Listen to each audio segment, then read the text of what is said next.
Each candidate participating tonight has requested the endorsement of our club and has been interviewed in advance by the endorsements committee. This forum is designed to give voters a clear understanding of each candidate's priorities, judgment, and approach to governing. Each candidate will begin with a 2-minute opening statement. After that, all candidates will be asked the same set of questions by myself and will be called upon in a rotating order to respond. Responses are limited to 90 seconds. We will show a yellow signal with 30 seconds remaining and a red signal when the time has expired. This is a forum, not a debate.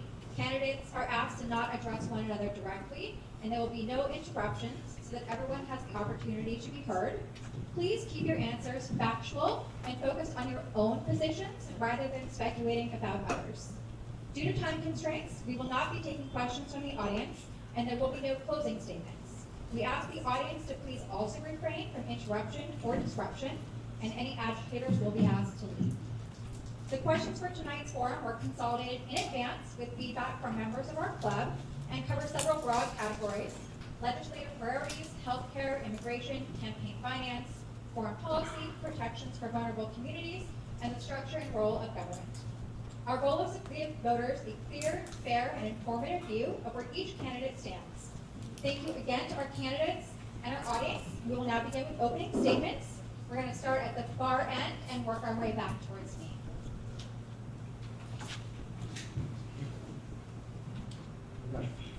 Oh wow, thank you all so much for coming. I love this crowd, you all are terrific. Thank you for having me. It's really great to be back here in Simi Valley. In fact, I'm proud to say that I was the first congressional candidate to visit Simi Valley after you all became a part of the 32nd District, making it, and I have to say, the best district in California. My name is Josh Sautter, and I'm running for Congress to be a champion for everyday working people and an agent for real creative change. Right now, I serve as the twice elected member of the Encino Neighborhood Council, where I've had the honor of serving as both president and vice president. I'm also an elected member of the California Democratic Party, and during my time in local leadership, I've focused on something very simple: delivering real results for the people who I represent. That includes helping to secure $200 million to improve and restore the Sepulveda Basin, which is the recreational heart of our community in Encino, and working with law enforcement to break up an international burglary ring that was targeting our neighborhoods. But the reason I'm running for Congress is because I believe that we need a new kind of energy and accountability and urgency in Washington. Right now, too many working and middle-class families feel like the system isn't working for them. Housing costs are out of control, healthcare costs are rising, education is becoming harder and harder for families to afford. And at the same time, we're finding wealth concentrated in fewer hands than almost at any point in American history. I believe that we can do better than that. I'm running a different kind of campaign, and I'm refusing corporate PAC money, lobbyist money, and special interest money because the people of the 32nd District deserve a representative who answers to them, not powerful donors. So what this race really comes down to, in my opinion, is do we want something that's more of the same, or do we want a new generation of leadership that is fighting for real change? If you're looking for someone who's accessible, who will listen, and who will fight for everyday working families here in the 32nd District, I hope you'll join my campaign. I promise you this, I'll fight harder than anybody else. Thank you so much.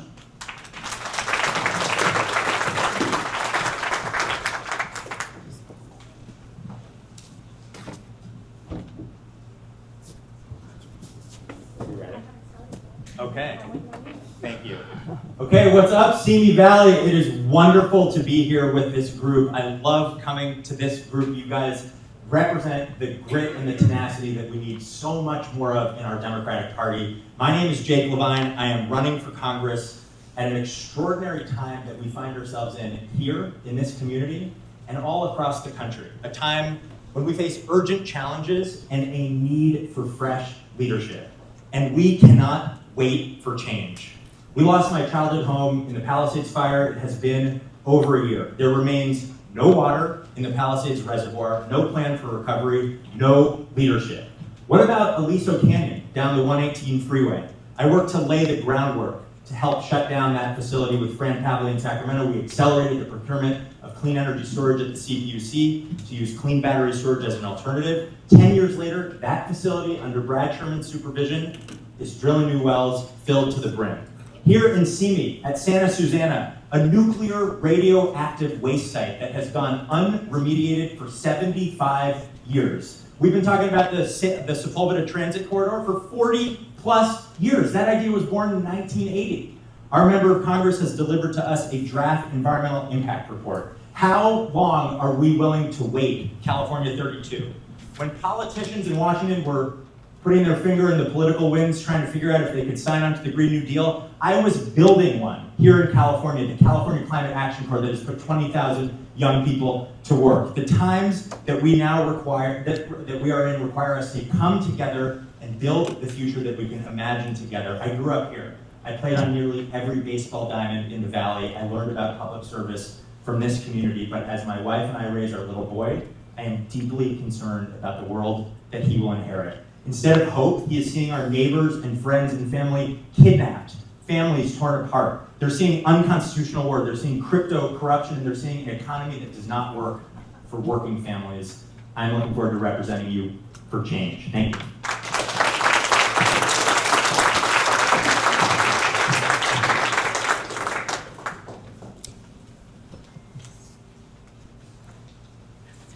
Hi, Simi Valley. Thank you so much for having me tonight.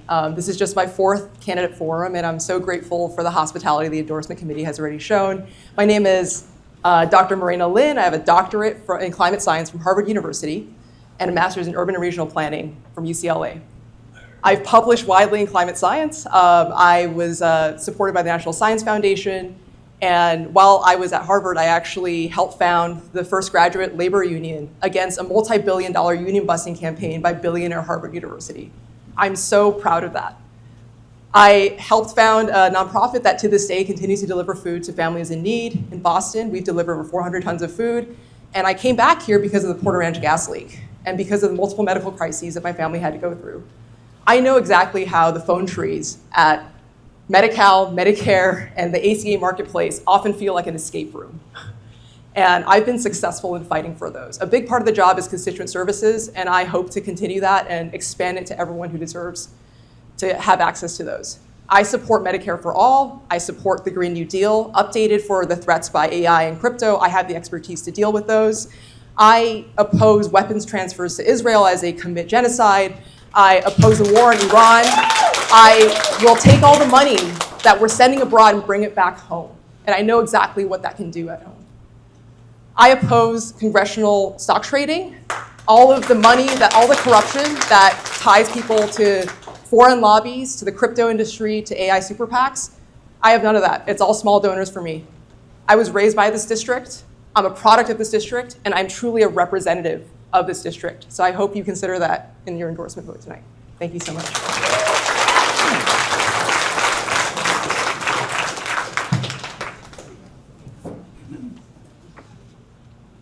It's great to be back. 5/6 of your time will be spent listening to people who say rad sucks. But I'm a progressive Democrat who has Congress after Congress co-sponsored and introduced with others the Green New Deal and Medicare for All. I'm endorsed by Planned Parenthood, by the California Federation of Labor, and every union that is endorsed in this race.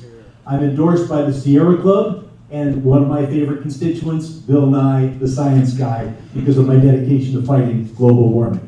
I'm endorsed by the California Democratic Party because of my successful efforts, significant efforts, to elect Democrats in tough districts across this country, and that's our #1 goal. If we don't take back the House in 26, we may not have a country in 28. I'm endorsed by the Democratic Party of the San Fernando Valley, a coalition of 23 Democratic clubs, including this one, and I'm endorsed by every legislator who's not a Republican who represents right here. Julia, Henry, Jackie, Joseph Ayala, Supervisors Lopez and Levine. This race is about cryptocurrency, which literally means hidden money, and which is going to spend millions of dollars against me. Now, we need Jake to tell us how he would vote on the Clarity Act, which is the #1 goal of the crypto industry. Not vague platitudes, you vote yes, you vote no. I led the no campaign back in July. And we need Jake to publish his tax returns, as I have, and as every gubernatorial candidate has.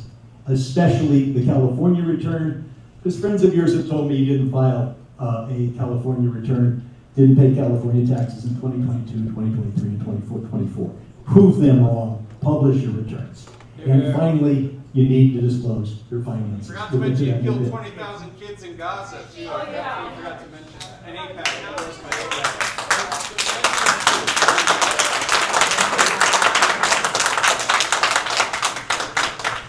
Please, no audience interruptions. You will be asked. My life is an open book. My finances are an open book. 5,000 votes on the floor of the House. 5,000 speeches to the record. You know what I'm saying. Thank you very much.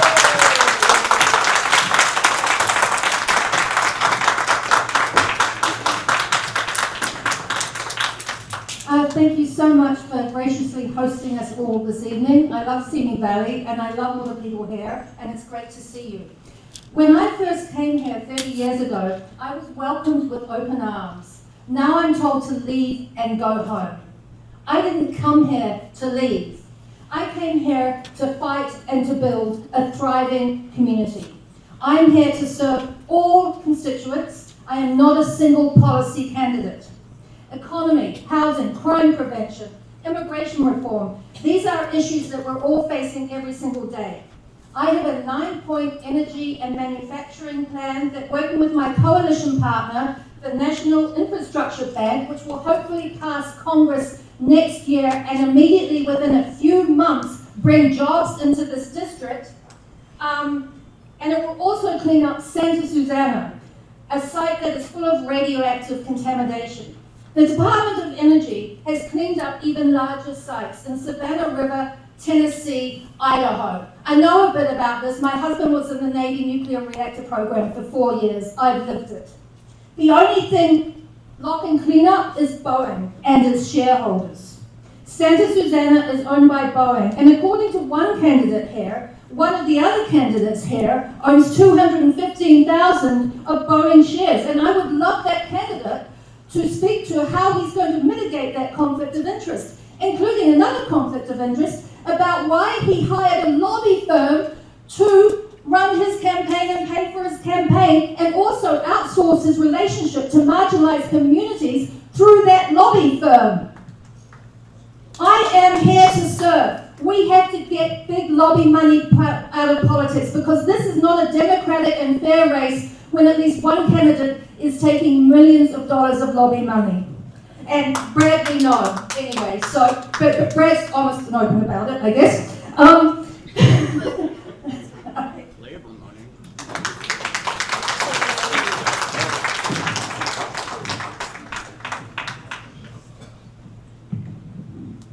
It's getting intense.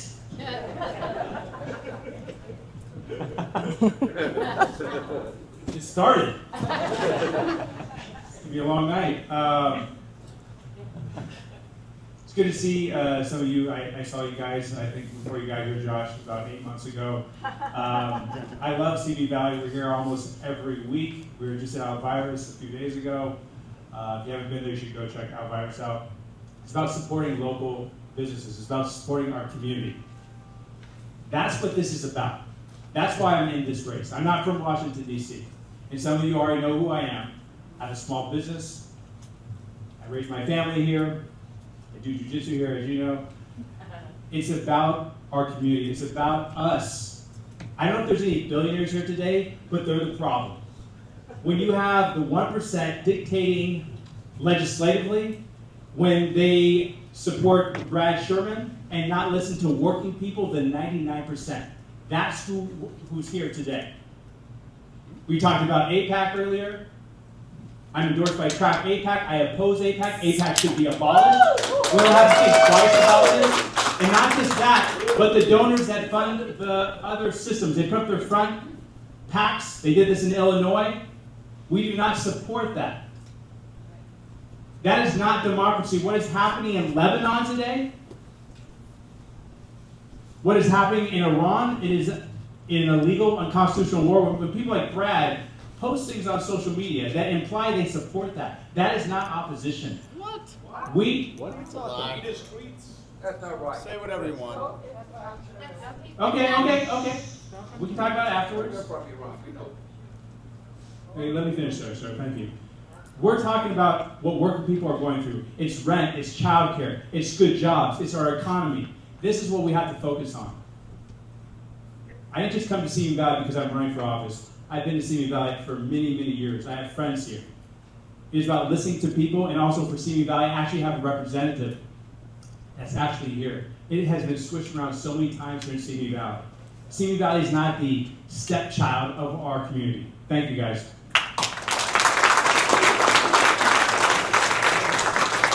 Thank you, everybody.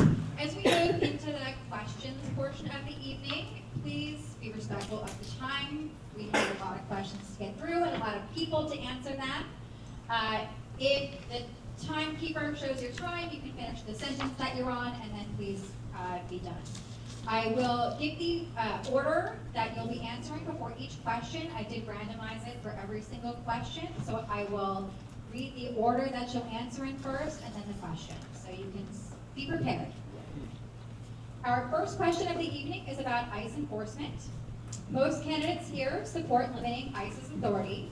Name one specific enforcement power you would keep in place, and one specific power you would restrict, and explain why. We'll be answering first Josh, then Anna, then the Congressman, then Jake, Marena, and Chris.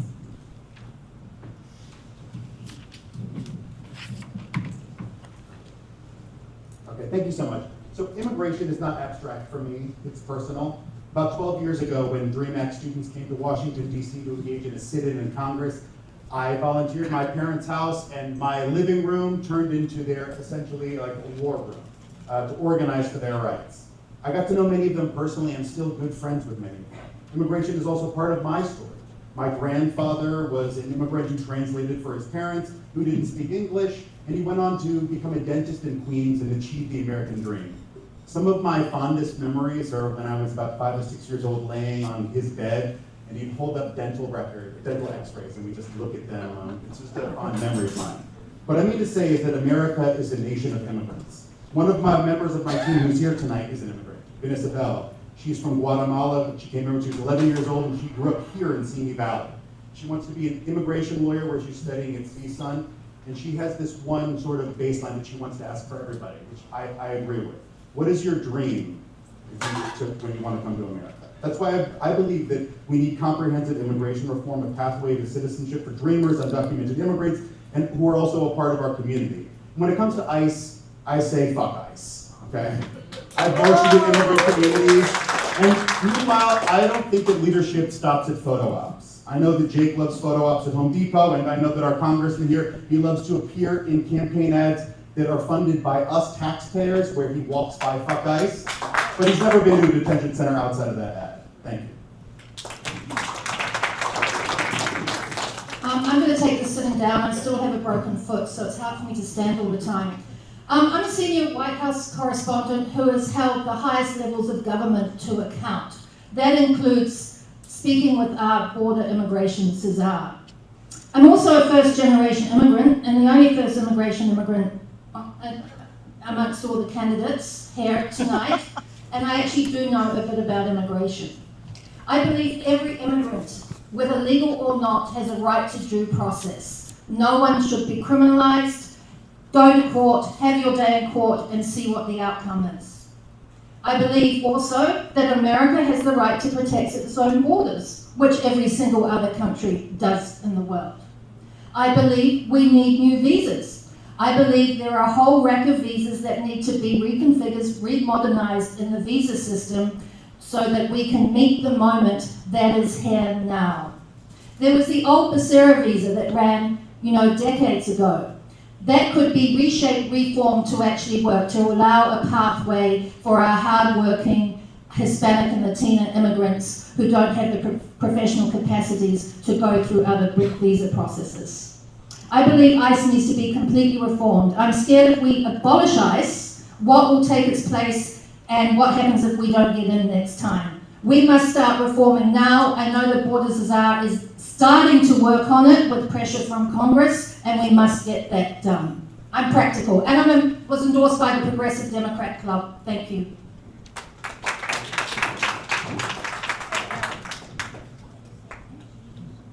The Congressman is next.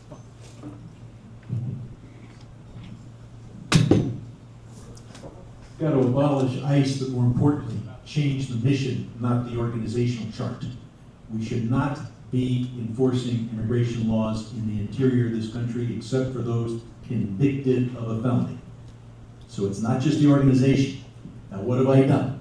I have led congressional delegations to inspect detention facilities. I have testified in front of immigration judges, and we won the case, and then they fired the judge. But we're still going to win that case. I have given speeches on the floor of the House to eliminate individual detainees.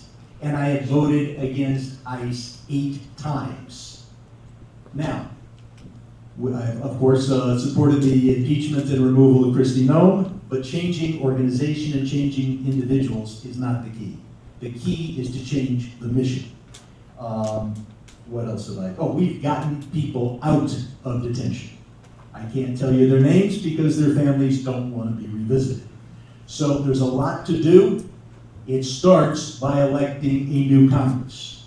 And that is why I've done more than anyone up here, well, than everyone up here, by a factor of 10 or 20, in terms of electing Democrats in tough districts, whether it's George Whitesides, or Adam Gray, or across this country, whether it's raising money, or walking precincts, or making calls, or working with the Assyrian and the Armenian communities in every district across this country and the Tamils to make sure they vote for Democrats. We're going to take back the House and we're going to save democracy.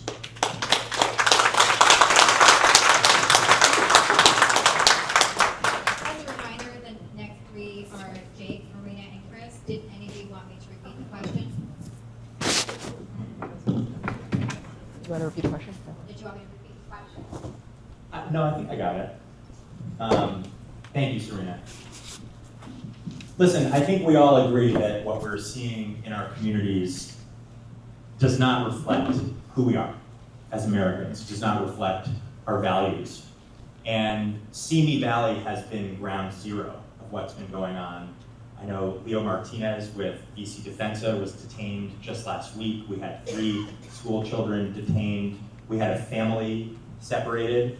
This does not reflect who we are. It is why I, not for a photo op, but to stand side by side with our immigrant brothers and sisters and coworkers, have been going nearly every Friday morning to stand guard with Valley Defensa at a Home Depot parking lot in the Valley. And when I learned that that Home Depot sits on LA City property, I wrote a petition. We've gathered hundreds of signatures to that petition. We presented it to the City of LA, to the Board of Airport Commissioners, demanding that the city not renew that lease until it prohibits unlawful and unconstitutional detentions on LA City property. I was very pleased that Congressman Sherman followed that up with a letter to Mayor Bass. I appreciate your support, Congressman Sherman, on that important work. But we need members of Congress who are going to lead out front on this, who are going to advocate, number one, to answer your question, Serena, a pathway to citizenship for the folks in this country who are here without status. Nearly 20% of those of us in LA and Ventura counties powering our economies forward. We need to abolish ICE, and we need to, yes, have common sense reforms to our border patrol and to our asylum laws. There is some stuff that we should keep. Thank you.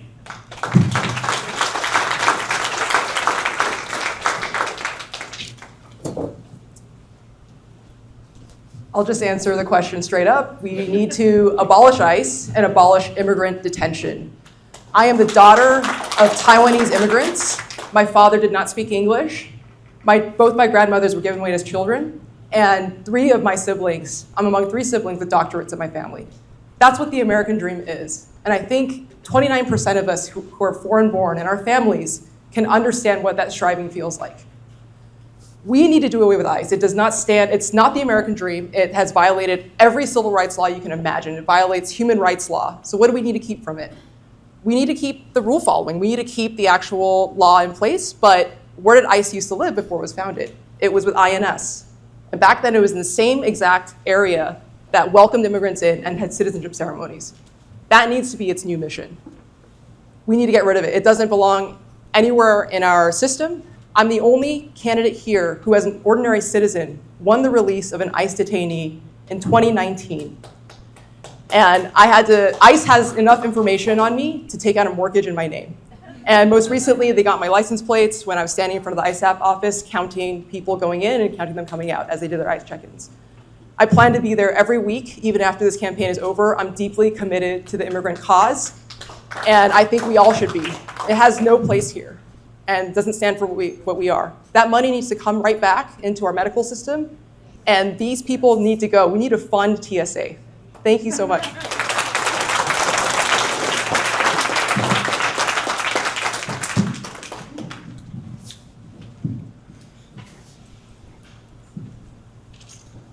I just want to say what Marena said. I agree 100% with what she said.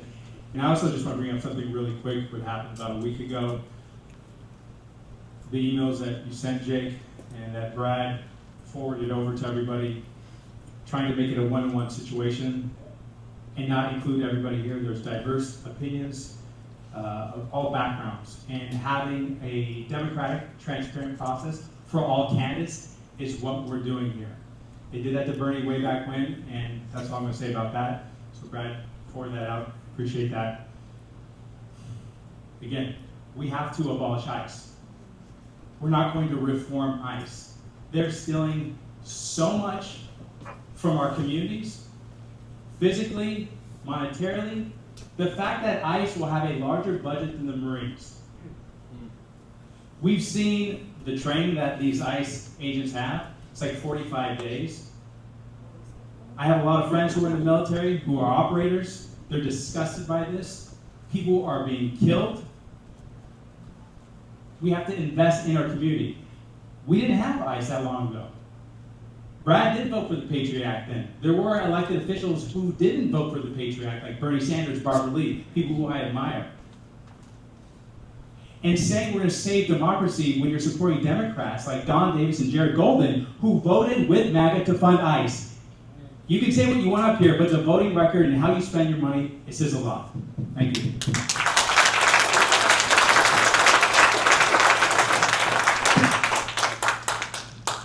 Thank you, everyone. Our next question will be about protecting vulnerable groups.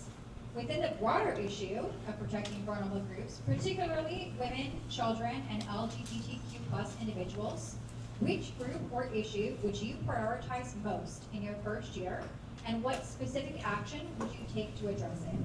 For the congressman, that would be in your next year. The order of respondents will be Chris, Marena, Jake, Anna, Josh, and the congressman. And if anyone would like me to repeat the question partway through, just let me know.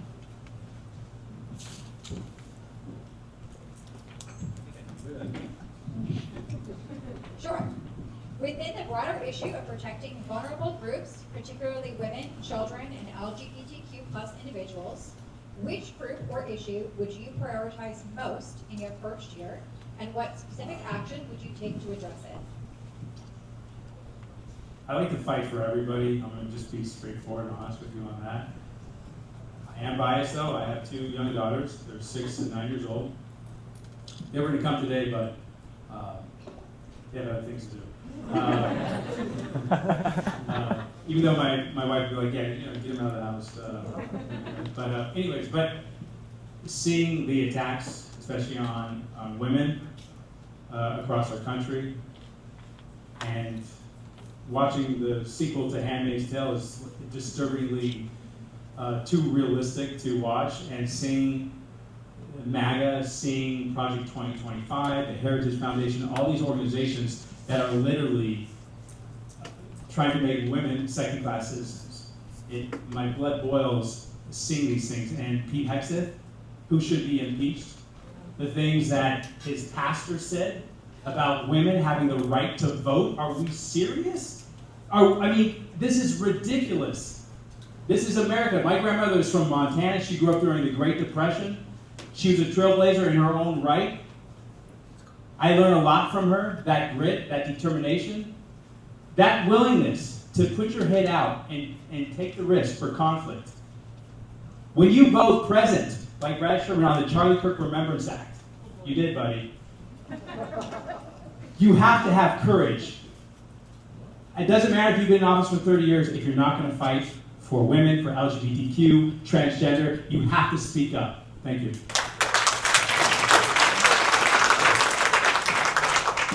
Marena, you're next.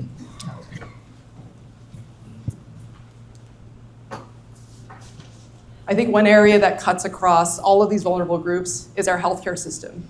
And it's seniors, those with disabilities. I'm the conservator of my 42-year-old cousin who has Down syndrome.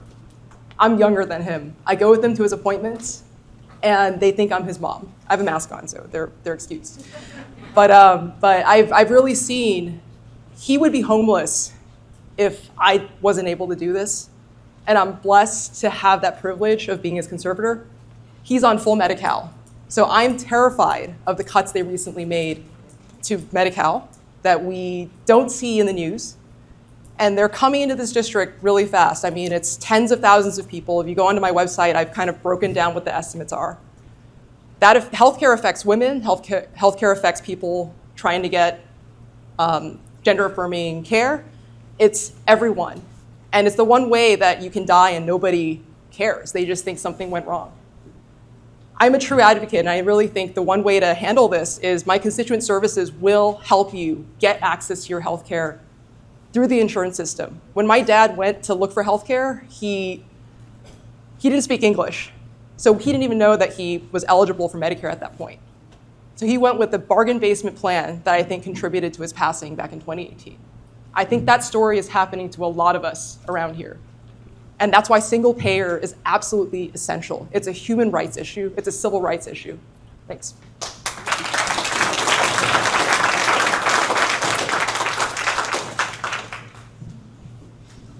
I just want to address quickly something that Chris said at the top.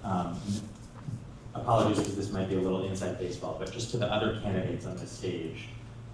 I'm sorry about the disingenuousness of the Brad Sherman campaign's response. Our invitation was to have a debate. We would welcome all candidates in a debate. We never specified a one-on-one debate. Happy to show you the receipts on that whenever you need it. Politics as usual. I think that's what we're all up against here. Listen, on this important question, I spent my career working on climate, on clean energy, and one of the main motivating pieces of that for me was the effort to work on public health and the disparate impacts of public health and climate. And we've seen that, the way that marginalized populations, disadvantaged communities are disproportionately affected, Black and brown communities, low-income communities, by heat, by pollution, by local impacts. And the same thing can be said of all marginalized populations, whether you're in the healthcare space, whether you're talking about maternal mortality. We're blessed to give, my wife gave birth to a beautiful, healthy baby, and my heart hurts for the Black women in this country who are still experiencing maternal mortality rates that are on par with developing countries. We have got to address, first and foremost, disadvantaged communities in every policy area that we work on. That's why I did that in California and worked on that in the Biden administration. Happy that you raised this important issue. Thank you.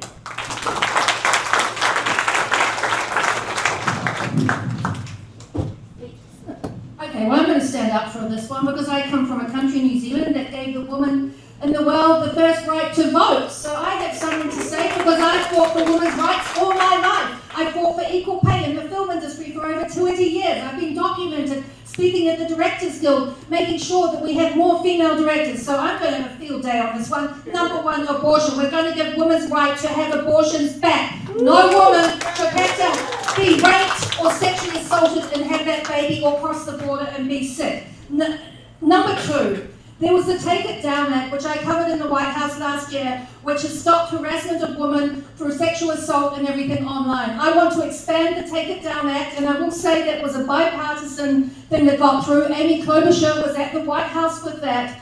I want to stop the harassment of women, all women, online. There is not enough rules. I have a stalker at the moment online. I'm going through it. There are not enough rules to protect women online.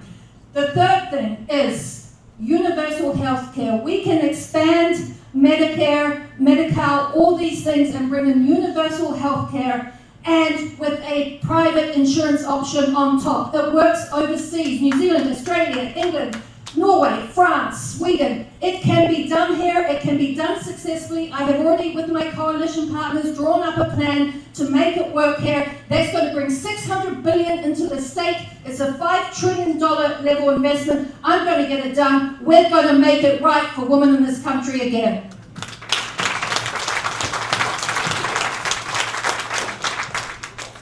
Next is Josh, but I will also note that I do have a question about healthcare in here, so if you want to refine your response to the issue at hand, we'll have time for healthcare later. Thank you very much. And just to get more inside baseball, I have sent emails requesting a debate, a public debate between everybody, and it's pretty much crickets. When it comes to Jake and just, he's pretty disingenuous about many things. About his, for example, he hasn't lived in California for the past 15 years, as we told a year ago. But that's probably why he's not releasing many returns. Either way, the thing that I like to focus on is the mental health crisis and the homelessness crisis that are affecting us in the 32nd district and all across this country. Homeless people are neglected everywhere that you look, and there's a reason for that. It's because nobody wants to think about it, right? Nobody wants to worry about it. But this homelessness crisis is destroying the fabric of our society.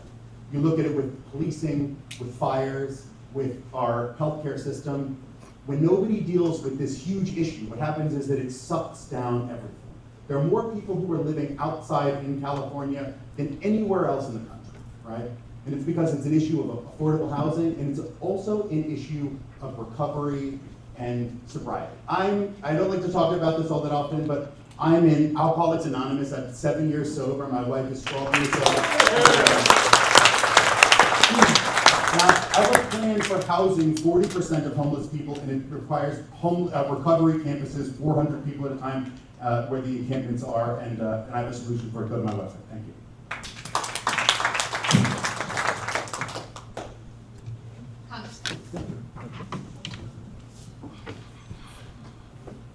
Disenfranchised communities include the immigrants that we've already addressed.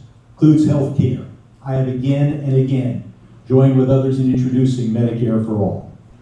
It includes dealing with the mental health and homeless issues. I brought millions of dollars back to the district to provide housing, to provide health care, to provide mental health care, and to provide drug treatment. Now, another marginalized community, of course, is the LGBTQ plus community. I have voted 100% of the time with the goals of the Human Rights Campaign. I'm endorsed by Equality California, and I'm endorsed by Sarah McBride, the first trans, but certainly not the last trans person to serve in the United States Congress. And of course, I've co-sponsored the Equality Act to bring us parity with discrimination, anti-discrimination provisions. As to the inside baseball, several of our colleagues have looked at both emails from both sides. It's very clear Jake wanted a one-on-one. Sorry, there are a lot of candidates in this race. And finally, as to Santa Susana, I've been fighting to clean it up. Jake owns $250,000 of voting stock. But it might be much more than that, because he's got $8 million in super secret investment funds where he refuses to disclose what else he owns in those funds. Because, and this, his father won't let him.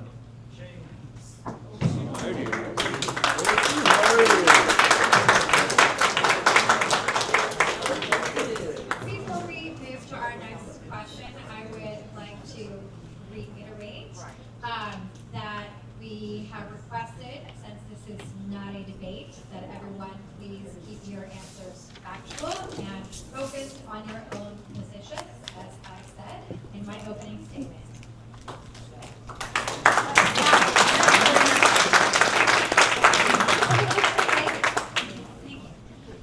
Moving on to our next question, which which is about healthcare.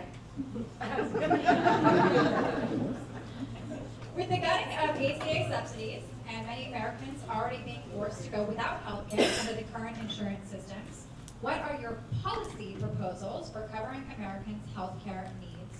The order of our responses will be Marena, Jake, Josh, the Congressman, Chris, and Anna.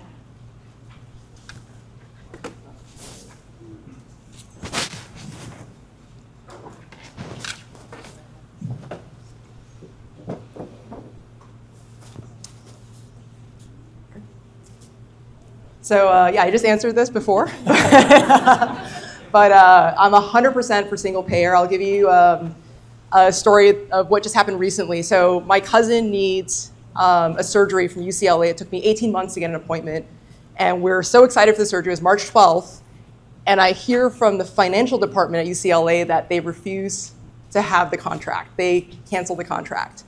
And I was like, hey, what happened? Why did I bother with 18 months of going through your phone trees and having things faxed between different offices to get things approved to end up here where he has no surgery? And they said, well, they just sent me an email. I'm just reading what it says. And they're refusing to have a contract with his partnering hospital. So apparently the solution was I had to change his PCP so they no longer had a partnering hospital. So they no longer had to make a contract with a partnering hospital. It wasn't an insurance problem, but it was an insurance problem in that this is how the structure is. Single payer would do away with all of that. It would cut an estimated 30 to 40% of all these costs. There would be other costs, obviously, but in net, some argue that it would save us a lot of money. It would certainly save a lot of lives.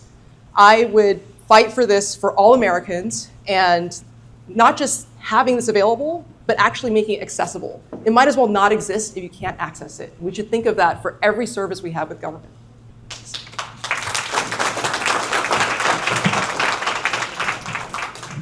Is it me, Serena? Okay, thank you. I forgot the order, but now I remember.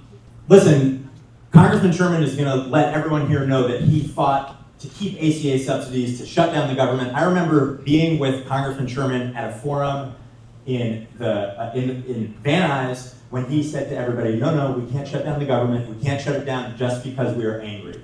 And he is late to the party on this, just like he is late to the party on all issues. Every single person in this room has had a prescription denied, has had a surprise bill, one maybe that pushed you over the cliff into debt.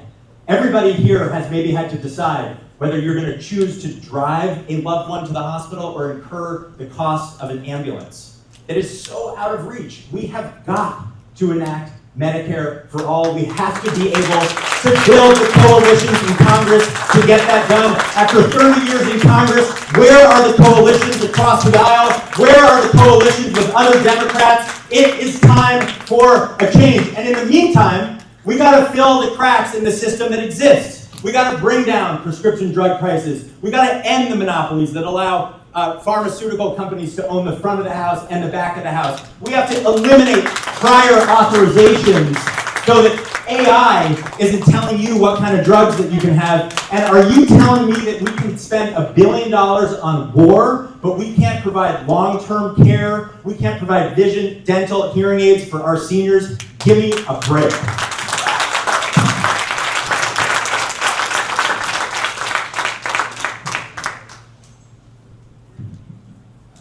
Oh my gosh, healthcare costs are completely out of control. And when we retake the House in this next session, I think that Congress should refuse funding to the White House until the president resigns. Truly. And I think that everybody up here should make that pledge, right? Because is there anything that this president or this White House is doing that is good for anybody in America? No, not at all. I mean, if you look at poly markets, I wonder who made all of this money when the oil markets, when oil suddenly decreased last night. And me, I'm with my 2 kids and my wife, and we're on spring break for Passover, and I'm just wondering, every moment I'm checking my phone, are we at war in Iran? What is happening? Is he going to drop a nuclear weapon on the country in Iran? I mean, and last week I was in New Jersey because my father-in-law, he passed away of aortic dissection. And this is a man who could not go to his doctor all the time because he was frequently without a job. This was a surgery. He died on the operating room table, and it was very sudden, 66 years old. And it bankrupted my mother-in-law. It devastated my wife. She had to go to a mental health facility for 45 days. Luckily, I have really great insurance. I'm in the WGA, we have WGA insurance. I stood on the picket line for a year, marching to get great health care. And when we have great unions, we'll have great health care. Thank you. Congressman, you want it? When we have great unions, we'll have great health care, and we'll have rising wages, and that's why every union that is endorsed in this race has endorsed me. Jake began his presentation with an attack on me. Let me just say, you ought to publish your California tax returns. 2022, 2023, 2024. You saved hundreds of thousands of dollars by not filing those returns as a resident of California while voting in California because you wanted to tell us you were a Californian when you haven't owned or rented a home in our district until you began your congressional campaign. As to health care, I'm for Medicare for all and have been fighting for that for years. Now don't say we didn't do anything in 30 years. We did pass Obamacare. The next step is public option, and the next step after that is Medicare for all. We passed the Inflation Reduction Act to bring down the cost of some pharmaceuticals. My bill calls for the regulation of all pharmaceuticals, saving America $300 billion a year. Another part of health care is abortion rights, and of course I'm endorsed because of Planned Parenthood because I've been fighting for a woman's right to choose for a long time and pretty damn effectively. And then finally, I'm being attacked for supporting 40 Democrats in tough races across this country because one or two of them didn't vote Democratic. Well, you know how if they weren't there and the Republicans had won those seats, you know none of their votes would have been Democratic. If we take back the House, we can control Trump. And if we vilify Democrats for helping Democrats beat Republicans, we don't take back the House.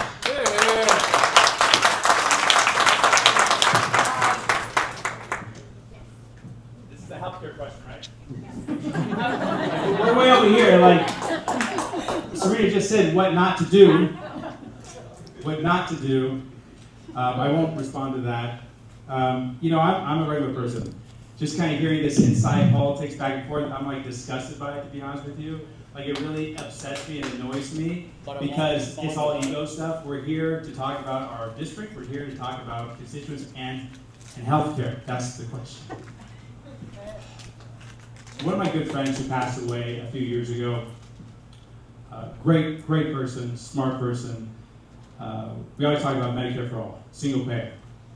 And picking up him the last time at a UCLA hospital in Santa Monica,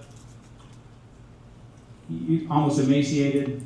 When I have him come over to my house, hang out, and listening to him while we drove on Sepulveda, talking to the doctor.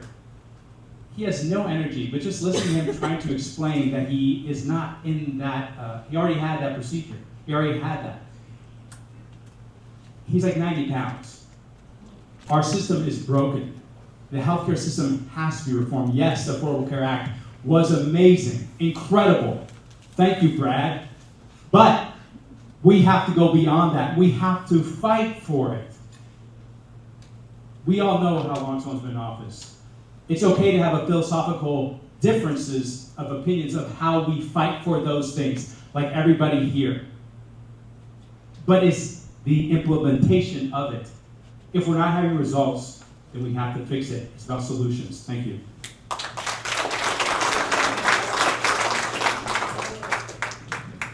Yo, no talking. How are you? Hey, so listen, right now the US spends more money per person on healthcare than any country in the world with the worst outcomes. And people are speaking about their personal experiences. When I entered this race, around the same time, I suffered 5 broken bones. I was in a remote region. It took me 2 ambulances to get up the hill, up the mountain, an hour. I went to a community hospital. They didn't have the funds necessary or the doctors who were skilled enough to treat me. There were a lot of retired doctors who were like in their 80s or 90s and weren't quite on the ball. They were trying to force me to drive an hour down to a townhome with 2 stories when I couldn't even work to get back into Yosemite National Park. It was terrible. I stayed in a hotel. I went to another hospital in Fresno. 11 hours I was left waiting in the emergency ward room with extreme pain. They hadn't even given me painkillers, with 5 broken bones. This healthcare system is utterly destroyed. I was billed $129,000 by Cedars-Sinai for going in for a flu. I fought them for a year and uncovered a whole scam between hospitals and those credit reporting bureaus. I managed to get off that $100,000 because I was allergic to the fake bill that they had said that this medication I was totally allergic to. And in that process, I found out that the FBI has a division for their own staff to investigate hospital billing fraud. This is where we're going to get our money back for universal health care, private insurance option, single payer, and we're going to get this right.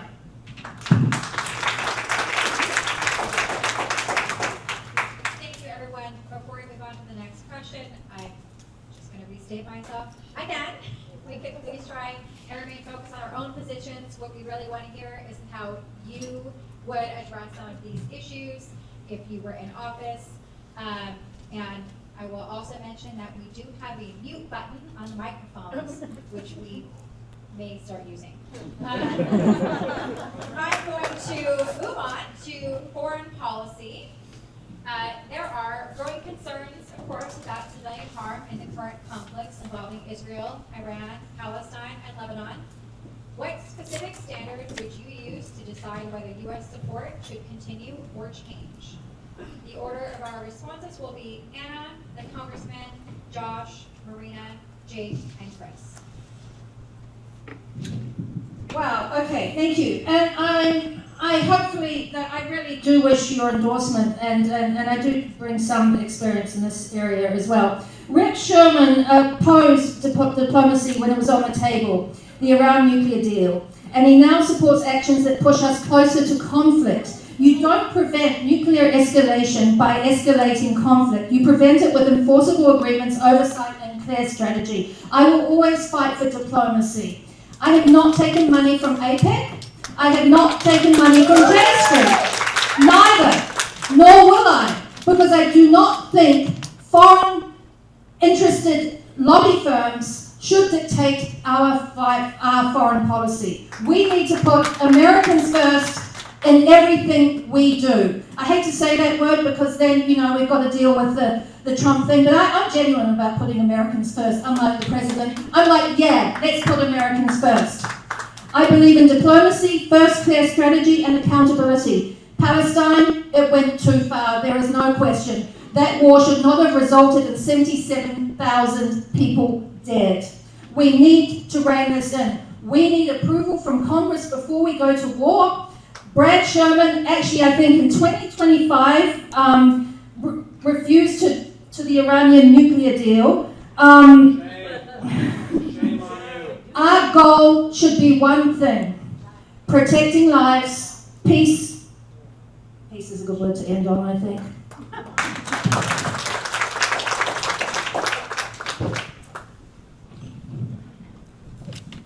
It's interesting to see how candidates are only focusing on their own positions and not on those of others.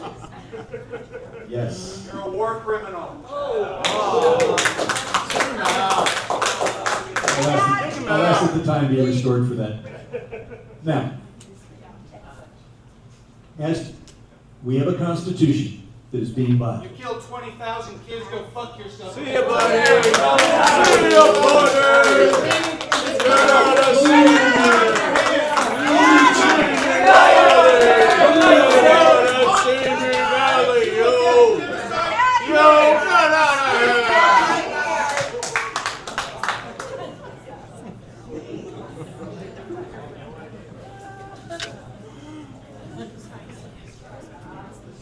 As you see, I face a number of attacks.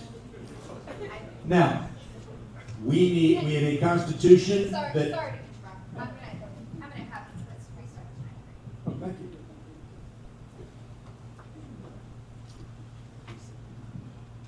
War Powers Act tries to deal with the fact that our Constitution makes the President Commander-in-Chief and gives Congress power over war. It is the right statute. Every president, including all the Democrats since 1975, has said they won't abide by it. That's why, because I have written and passed again and again since 2012, the War Powers Act enforcement provision, which we've had Republican attorney generals testify, makes the War Powers Act enforceable and requires that the president get approval from Congress for any action that takes over 60 days. Now, we hope very much that this ceasefire continues, but, excuse me. But what we really need to see, because I represent more Iranian Americans than anyone else in Congress, is the day when the people of Iran can have a government consistent with the wills of their people and the great history of that country. And it is absolutely outrageous that the president would call for the destruction of one of the world's great civilizations. That is absolutely insane, and that's why I called for the 25th Amendment to be adopted. But I also introduced legislation that will make the 25th Amendment work more effectively. Look forward to talking to you.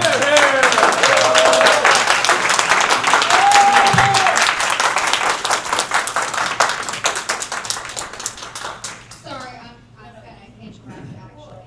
I apologize for the intrusion, and I would remind our audience, please, to keep your remarks to yourself. We ask someone to leave, and we will ask more people to leave if we need to.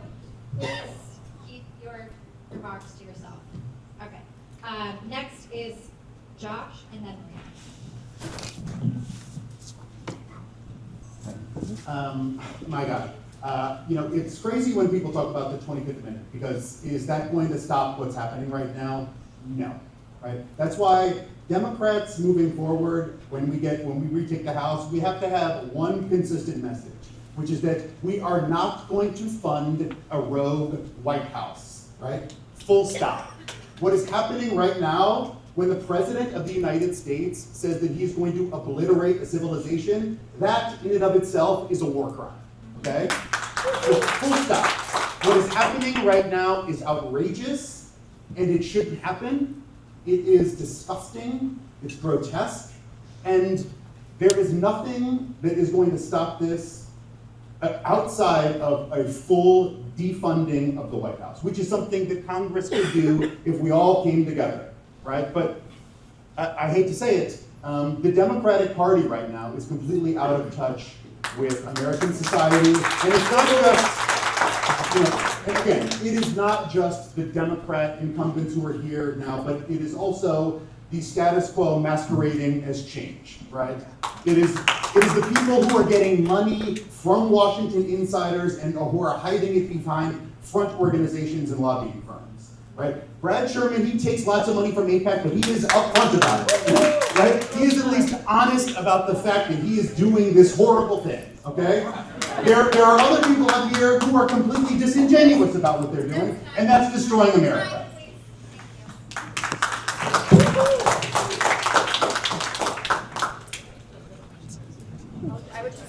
Oh, okay. Oops. Don't want to lose that. Okay. I hope I bring some straightforward moral clarity in just saying that we need to stop funding the genocide in Palestine. The ceasefire is nonsense. It's not happening. They're still bombing Lebanon. The focus on hospitals, schools, and universities, those are all war crimes. That is not about rebuilding a society. That is very disingenuous to the people who've lost their children. And we've seen those mothers cry for their children.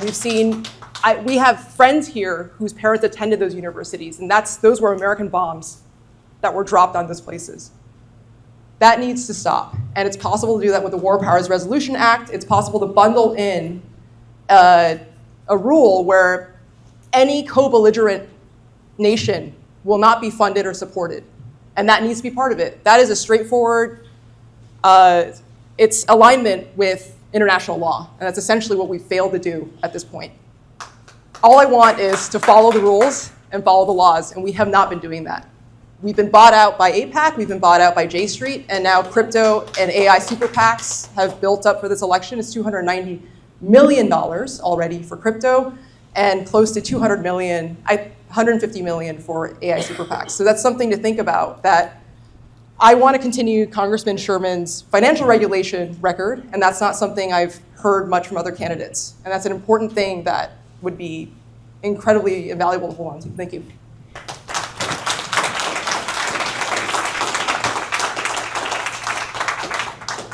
Jake is next, and then Chris. Thank you, Serena. I think the question was, how would you think about the provision of resources? And I think it's important, I love the way you frame that question, because we have got to reframe what we're doing around peace and diplomacy.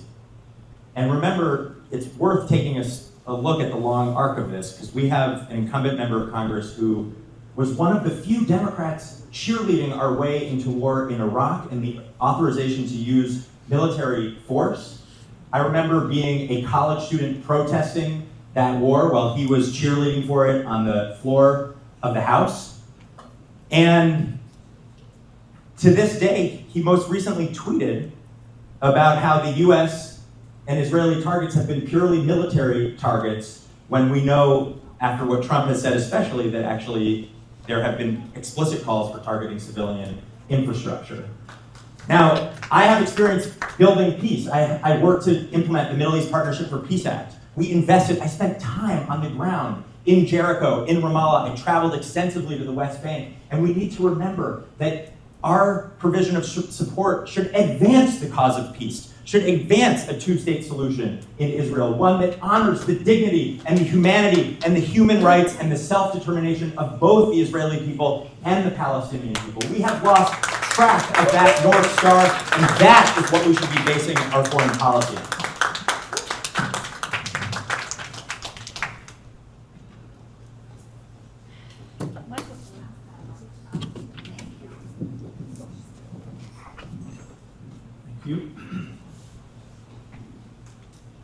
I'm the only candidate up here that is endorsed by Track AIPAC. We oppose AIPAC, we oppose other lobbies, other groups that do the same thing. There is no more ceasefire. They killed over 300 people in Lebanon today. It's not good enough to say things, but when we look at the record and how they support these wars, I'm done with them. There has been a genocide happening in Gaza, it is happening in Lebanon. Israel and Netanyahu do not have the right to take our tax dollars and do whatever the hell it is they want to do by killing people. It's insane that we see this. If it wasn't for social media, we wouldn't see half the things that we see today. I looked at a picture yesterday of Daniel Day-Lewis. He was in Palestine, he was in Gaza, writing things, seeing everything firsthand. This didn't happen yesterday. We have to stop allowing Israel to fund these illegal, unconstitutional, genocidal acts. Benjamin Netanyahu, as a reminder, is a wanted war criminal.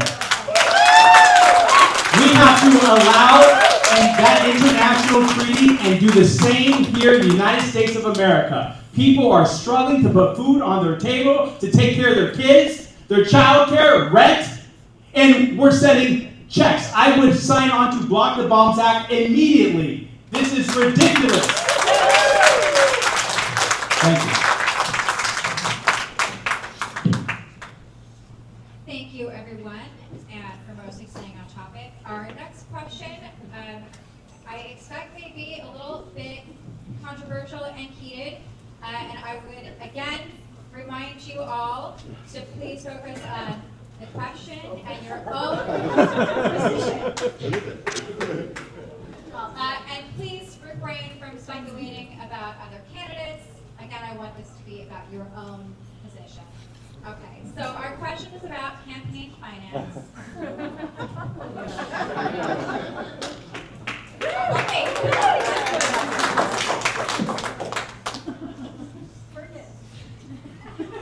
Some candidates in this race have accepted contributions from organizations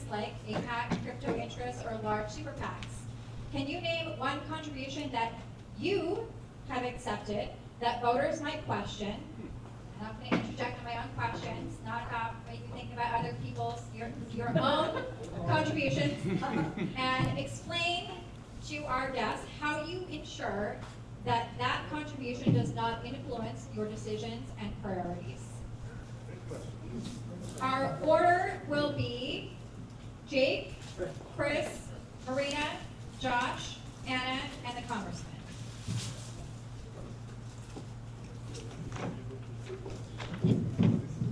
Okay, thank you. One contribution that I have received that I will try to demystify, because you'll hear from Brad Sherman that I've accepted thousands of dollars from the crypto industry, which is, again, misleading, politics as usual. I have some old friends and some old colleagues, and the one that I'll mention is my friend MC Later. We go way back, law school classmates. She found her way into the digital assets community. She went to go work at a startup called Uniswap, and she donated to my campaign. And I'm proud that my campaign rejects the kind of ethic that we see all too often in Washington from Brad Sherman and others of being willing to accept corporate PAC donations. In fact, doubling down on the importance of accepting those donations as he has done on this campaign. Brad Sherman regularly accepts hundreds of thousands of dollars from folks like the insurance industry that is denying claims to fire survivors in the Palisades in Malibu, from the defense industry that is counting on the US to prosecute forever wars, from even Boeing. And by the way, when it came to my attention, because it did come to my attention that I had owned Boeing stock, I sold it. I don't want to have any conflict of interest in prosecuting the case at Santa Susana, where we have got to get results to get Boeing to clean up, to put air quality monitors in as this inadequate cleanup is commenced, and to force the city and the state to pursue a lawsuit to get justice for survivors of that horrific accident that has gone unanswered for 75 years.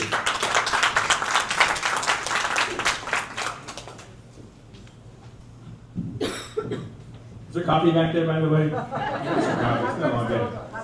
No, we're not going to go to Starbucks. Local. So my contributions, we've raised almost 40,000. So we didn't raise millions of dollars. We don't have millions of dollars because we haven't been in office for 30 years.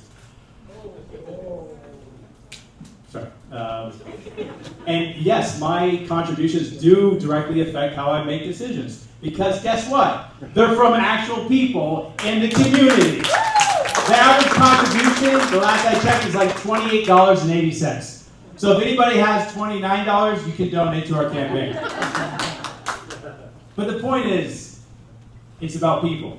And I can say that because raising $40,000 as a grassroots candidate is a lot of work.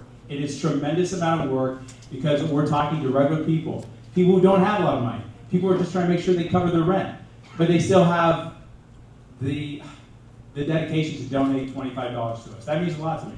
And so that's what our campaign is about. It's about listening to people. It's not about the special interests. It's not about the corporations, the corp PACs, and when they go around the corporate PACs and they just bundle up donations, it's still the same thing, by the way. So that's what our campaign is about. It's about people first, and we have to overturn Citizens United.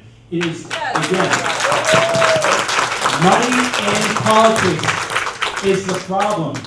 We can look at other countries, our allies, the ones that we still have left, and go, hey, they have a system that works. And we can do the same thing here. Thank you.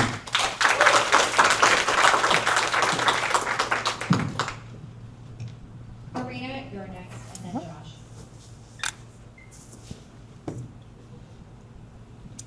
My campaign is also entirely funded by individual donors. And I actually have an explainer on my website for what each of these streams of dark money actually entail. So if you say you don't take corporate PAC money, that's like shutting off the faucet when you have a fire hose running.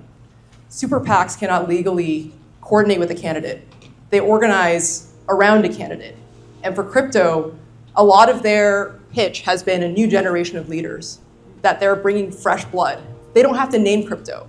They just have to pour money into a race and not coordinate. So that's what we're up against. Each dollar gets a vote right now, and Citizens United really needs to go. I didn't understand this until I looked into it. I thought, hey, corporate PACs, that must be all the companies.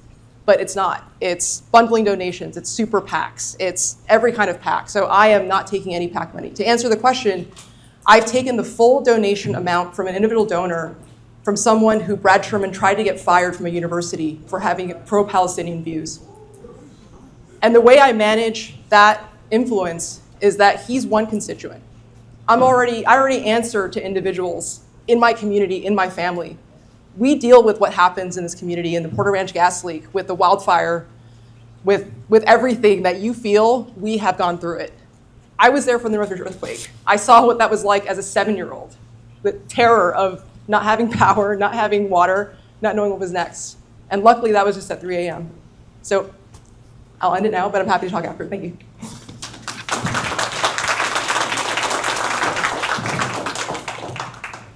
Obviously, our democracy is being poisoned by corruption and special interest money.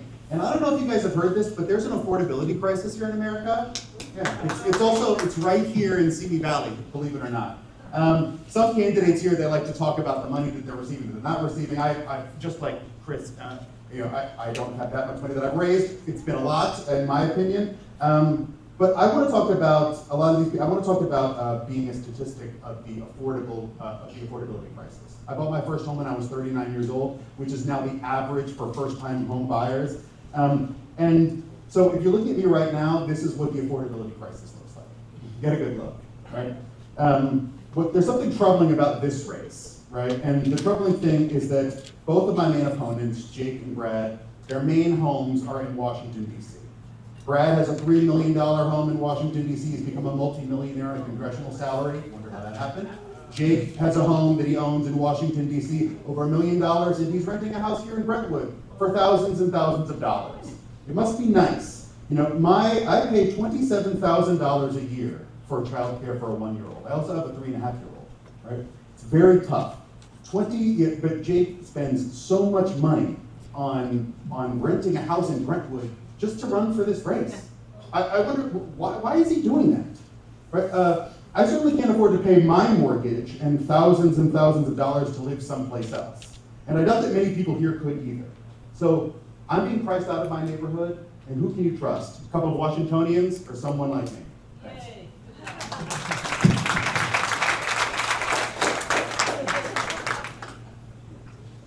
Can I just jump in again?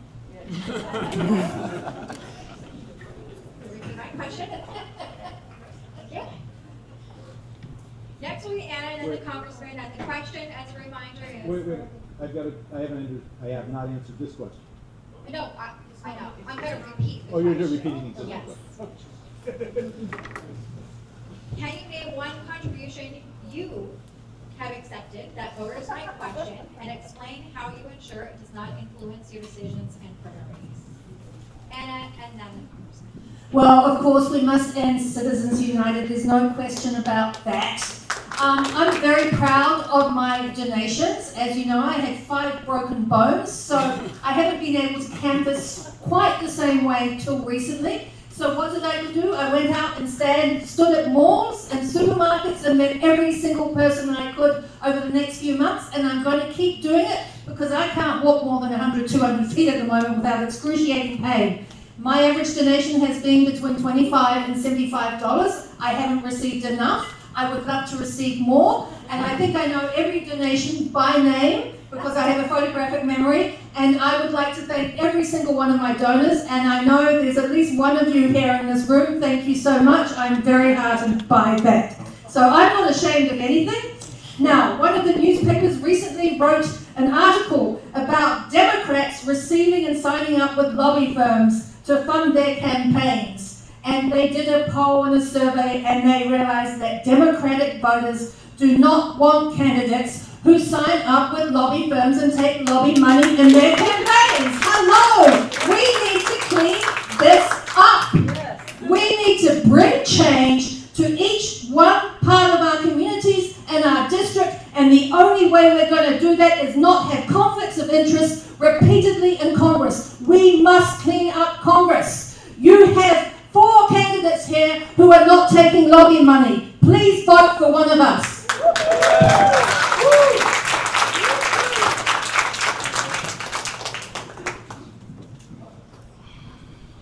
Here, you asked for contributions we would take that some would criticize? One contribution, yes. The Heritage Foundation hates the fact that my #1 source of money is organized labor, but I'm very proud of that. I give away an awful lot of the money I raise. I have a 100% record with Citizen United, and I'm co-sponsoring the legislation to overturn that case. I used to serve on the board of Common Cause, which is the leading organization pushing for public financing, and I have been pushing for public financing. We have it in Los Angeles city elections. Jake attacks me because I point out his crypto in contributions. He says he's only got one from a personal friend. No, here you've got about 20 of them. They add up to $61,000, and one is from a guy who gave $179,000 to Trump, and the other is from a guy who gave $74,000 to Trump. And if these are your personal friends, you're keeping bad company. Of course, Rick Caruso's your buddy, so maybe you can keep bad company. Now, the attack on me that I am wealthier now than I was 30 years ago is true. My mother died. I've inherited some money.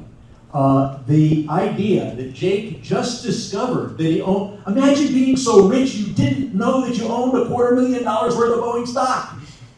If you believe he didn't know that he owned the Boeing stock until I used it in the campaign, you probably believe Trump has been faithful to all 3 of his wives. So I look forward to defending myself from the various attacks and telling you that it's not just the $250,000 that's disclosed of Boeing stock, it's also the $8 million of secrets investment funds where we don't know what he owns. Thank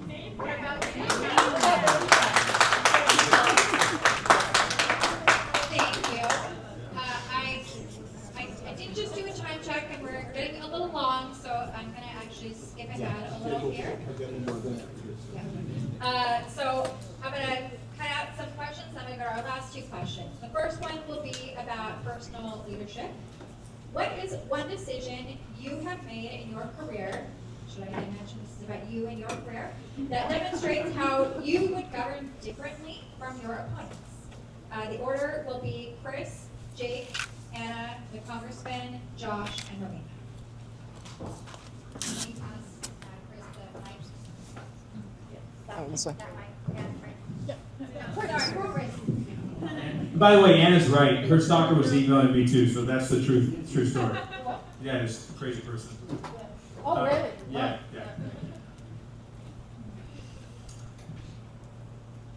It's exhausting kind of listening to this bickering. This is the kind of politics that is driving people away from not voting. There's 90 million people who didn't vote in the last presidential election. It's tiresome, it's exhausting, it gets away from the fact that we're here for people. That's what it is. We all have to go somewhere afterwards. I have 2 dogs I have to put to sleep. I gotta make sure my puppy's okay. So how we fight, how we lead the Democratic Party, that's what this is about. This is a different moment than it's been probably forever. My philosophy, I am a small business owner. I'm not from Washington, D.C. I'm active in the community. I understand what people are going through right now. We have a special interests that dictate legislation. It dictates influence in how people do their job. When the fact that there are so many people here today, people are angry. Our Democrat politicians, the incumbents, not just here but across the country, they have let us down. It's not about endorsements. When you can't get an endorsement because someone's been there for so long, it doesn't mean you don't support labor. It doesn't mean you don't support unions. God damn it, I support unions. I support labor. That's what this is about. And how we do it. It's a different philosophy. I'm a fighter. On the mats, for my small business, for my clients. The 1% is what's taking control of our lives, and we have to say no. And let's give a round of applause for Serena, by the way.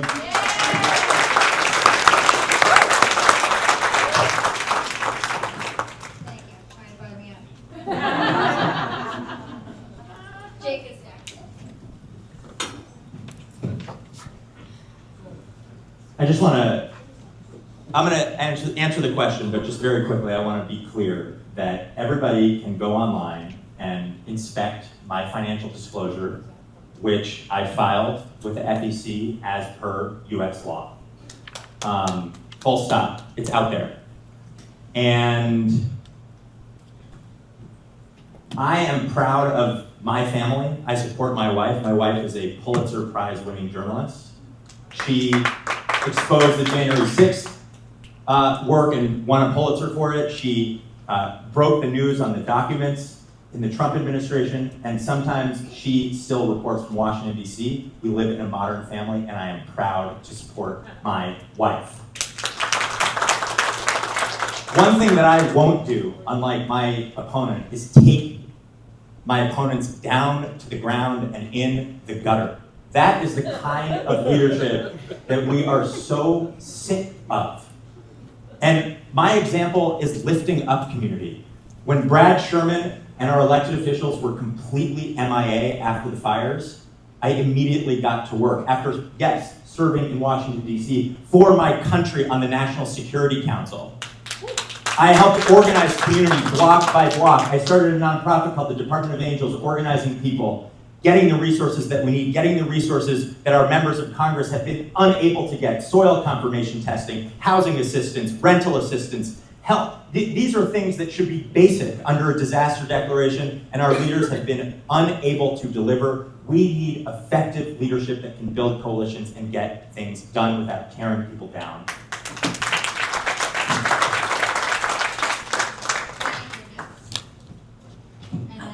Hi, it's easy to say some things when you've got all the money in the world. We find this in the film industry. So, I just want to get right down to brass tacks. I'm a union member as well. I served our country as a White House correspondent as well.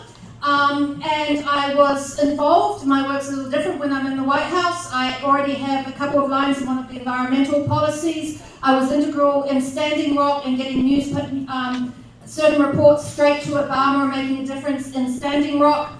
I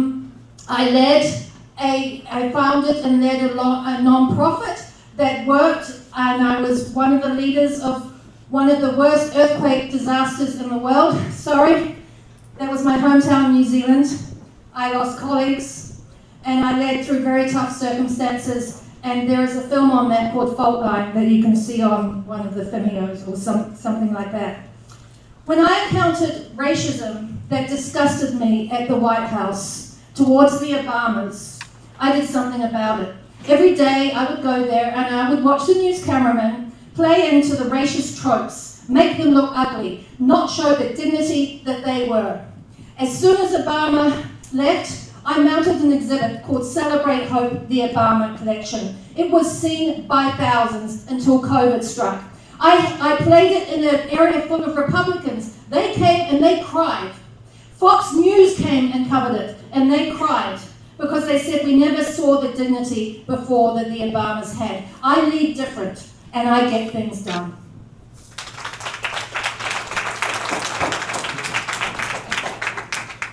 Congressman, and then Josh, and then Marena.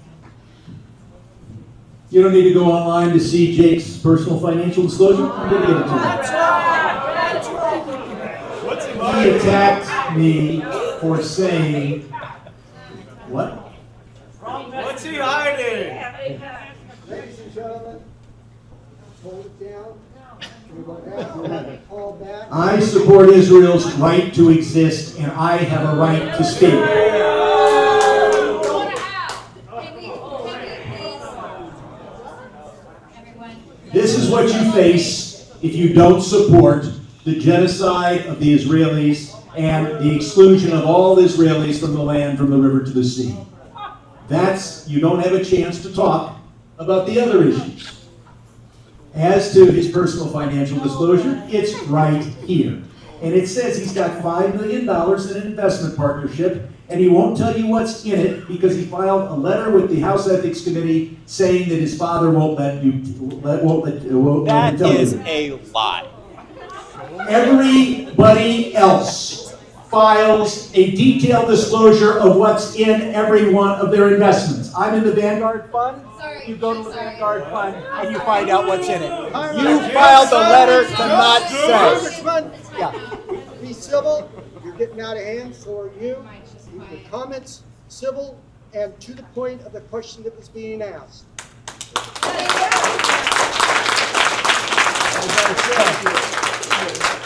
I muted the mics temporarily. Thank you, Carol, for doing so. I think I'm gonna move on to our next speaker. Looks like those who. Okay, Josh. Sometimes you get muted. Okay, thank you, Serena, for doing this, right? And everybody here, you just joined me. Thank you so much. Really appreciate it. Okay, so I live in Encino, California, which I feel like is a spiritual cousin to Simi Valley, right? I feel that way because we get kicked around a lot. We're constantly being redistricted from one place to another. We don't know who represents us. And so when I moved to Encino and I bought my house, I had one little boy, now I have two little boys, and I thought, I'm gonna make my block better. So that's what I did. I started to have block parties. And at first it was 100 people. We just recently had 1,000 people at our block party, and our city council member, Nithya Raman, who's running for mayor, she's the judge of our costume contest. That's how popular it is, right? Another thing that I did was I ran for the Encino Neighborhood Council. When I ran for that, I got more votes than anybody in the history of the Encino Neighborhood Council at the time, 104. That's right, a lot of votes. Right? And 2 years after that, over 3,000 people participated in the Encino Neighborhood Council election, far more than any of the 99 neighborhood council elections. That's because something is happening in Encino. I said that I received $200 million as a part of the Encino Neighborhood Council advocating for the Sepulveda Basin, which I think shares a lot of problems similar to what you all are dealing with here in the Simi Valley. It's a huge mess that Congressman Sherman loves to call the jewel of the valley, and if you look at it, it's a complete disaster. But for the first time since 1963, there is a cleanup effort. There are real efforts underway, and that is because of my leadership just starting taking my neighbors back one block at a time. Thank you.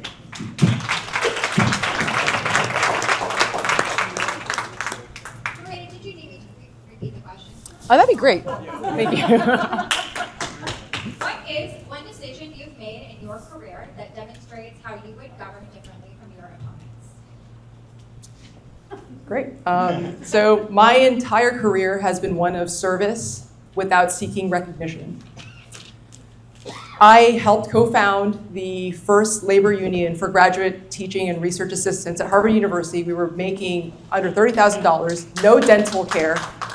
Everyone thought, hey, these are Harvard students, how bad could it be? It was really bad. It could take 10 years to finish a degree because you only had funding for 3.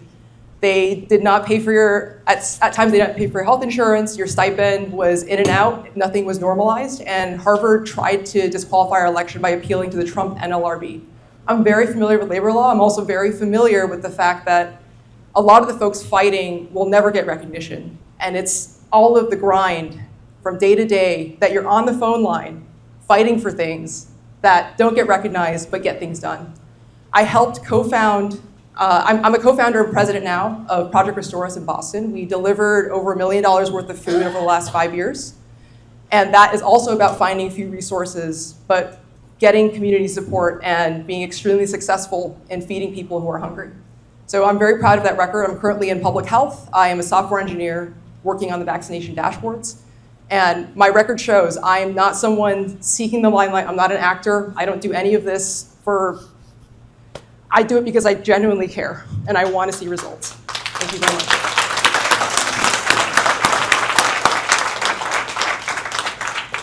Thank you. I'm going to skip ahead to our very last question, which I know is important to everyone in this room because it is about Simi Valley, this district, this city. The question is, if you make it to the general election for our challengers and potentially Congress, and for our congressman, when you get back to Congress, what do you plan to do to support Simi Valley in this election season and as a member of Congress? And to be respectful of the congressman's time, I know he has another obligation this evening. I'm going to let him go first. And then Jake, Marena, Chris, Josh, and Anna.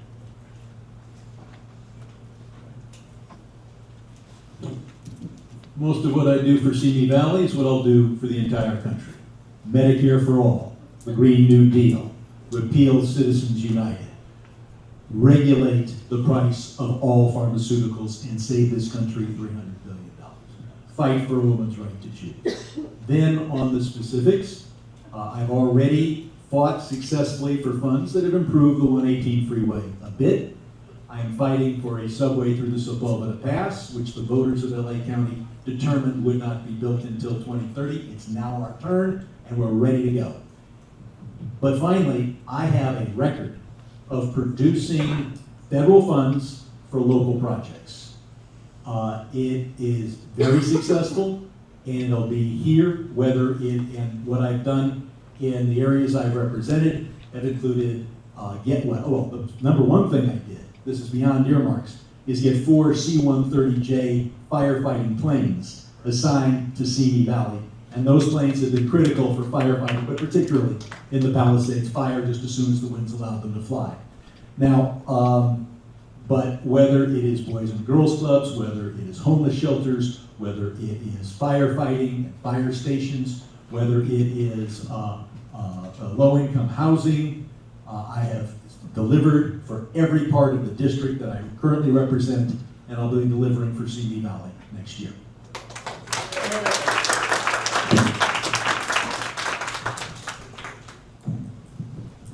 Simi Valley has been tossed around like a football, one redistricting after the next. My commitment to this group, to this city, is that we will open an office in Simi Valley so that we can be connected to the community, so that we can hear your concerns and advocate for you in Washington. That's number one. Number two, we have to fight for more affordable housing. That's across the district, but especially in Simi Valley. That's why I'm proposing a national housing development bank to spur the construction of new housing, and particularly affordable units. It's why I'm proposing down payment assistance for first-time homebuyers and a national renter tax credit to help people save on their first home. We have to abolish ICE. I said it before, but Simi has been hit hard at the epicenter of this crisis. And it is key to making sure, as I did when I was a civil rights lawyer working in Los Angeles, when Josh thought that I wasn't here, and we rendered unconstitutional the gang injunctions in Ventura County. I worked on that matter, and today we have Ventura sheriffs and local police working and coordinating with ICE. We have got to end that coordination and live up to the sanctuary state provisions that we have enacted in law. And finally, I will hold the Department of Energy, Boeing, the city and the county of LA accountable at Santa Susana. We will deliver air quality monitoring to ensure that this remediation is documented, and we will provide the billions of dollars of support that people desperately need to prevent further cancer and deaths at Santa Susana and provide justice for that community.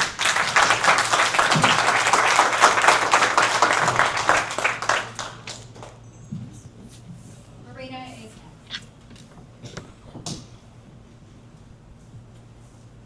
Affordability is the major crisis here, and it's everything. It's not just housing. Housing might be the biggest piece, but most imminently, we lost our ACA subsidies, and I have a friend whose premium quadrupled, and she had to give up healthcare for her kids.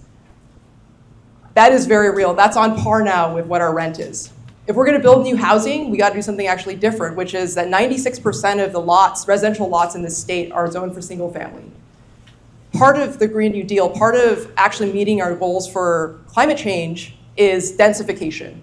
That means more housing, but making it actually possible. Having a law that says we're going to build more housing, where are we going to put it? You have to make it possible. So zoning these spaces for multifamily residences needs to happen. We have a state law that supposedly does that, but there's no actual enforcement. Again, laws are nothing without enforcement. I plan to also have an office in Simi Valley. I've lived nearby in Porter Ranch, and I plan to actually be here. A quarter of our district speaks Spanish, and the congressman's website needs a Google Translate button to get to Spanish. Once you actually get into the form, it's still in English. That means he doesn't want to hear. That is true. I just was there yesterday. I plan to have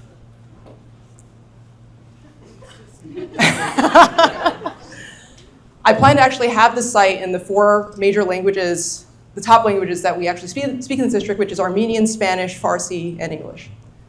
I hope to talk to you more about what we need in this district, and thank you very much.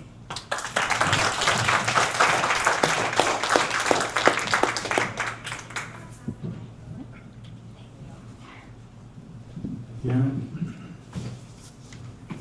It's almost 11 o'clock.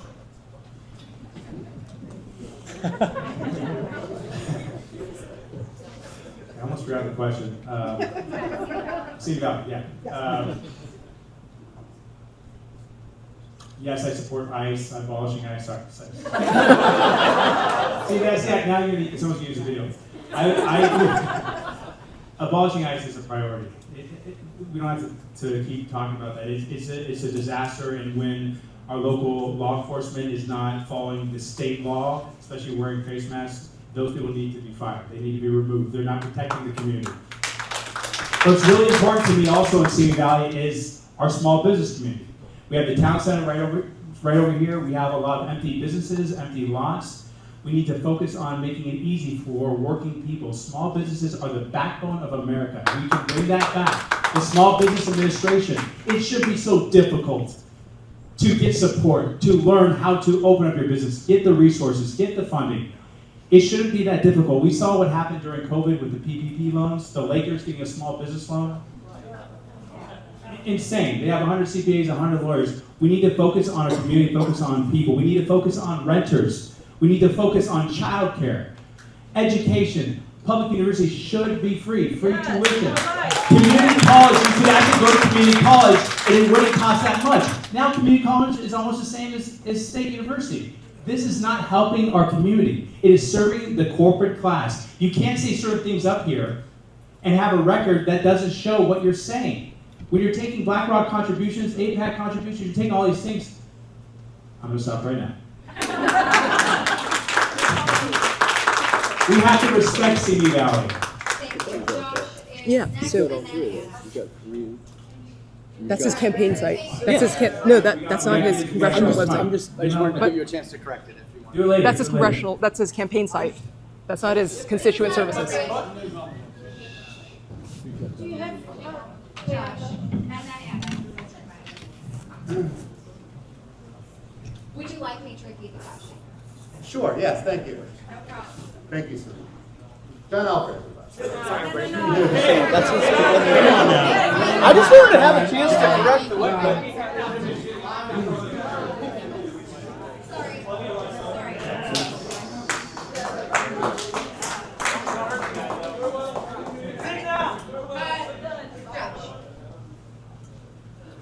Focusing back on the topic at hand. If you make it to the general election and potentially Congress, what do you plan to do to support Simi Valley in this election season and as a member of Congress? As a member of Congress, I think that we have to get rid of this feeling of entitlement, as you witnessed just right here. The feeling that people who, the time is up and certain people just keep talking and talking and talking.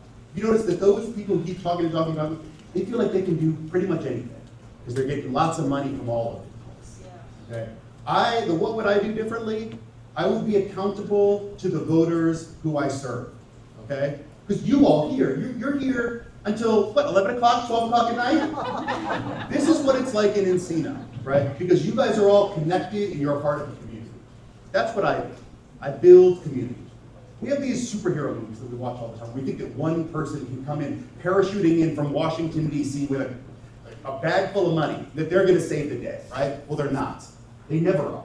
They never do. Look at what's happening right now. Our democracy is being destroyed by money and by these people from Washington, D.C. I was born in, I grew up in Washington, D.C. There's a translation. I went to high school in it doesn't Washington, translate D.C., this form though. and I moved here. I chose to live in this district.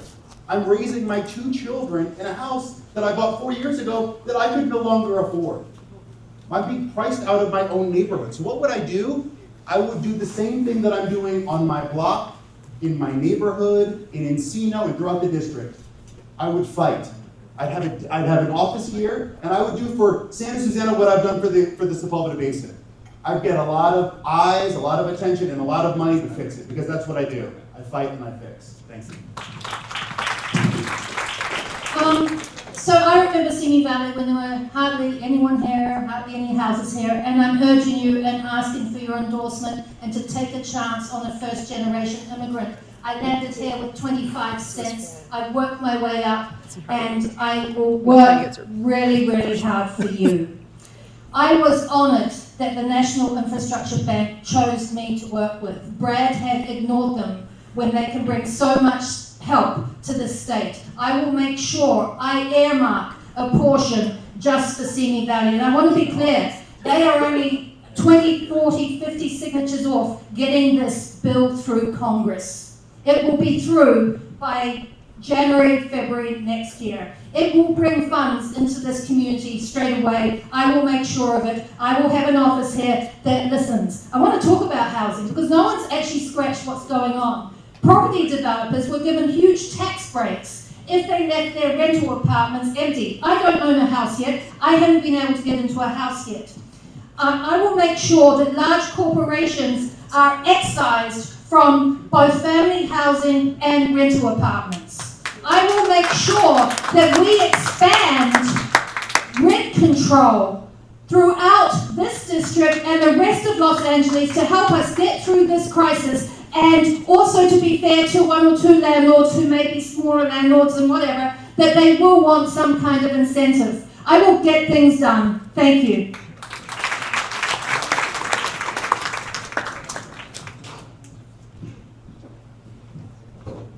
All right, thank you. I will stop asking questions now. Thank you. I really genuinely want to thank all of you for being here. I appreciate it so much. I know that everyone who came out here tonight appreciates it. Thank you for staying late. I know we ran longer than intended.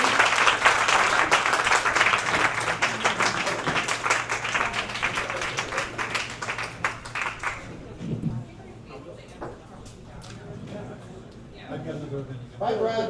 Bye. Enjoy. All right. That was a lot of information. Thank you all. Thank you.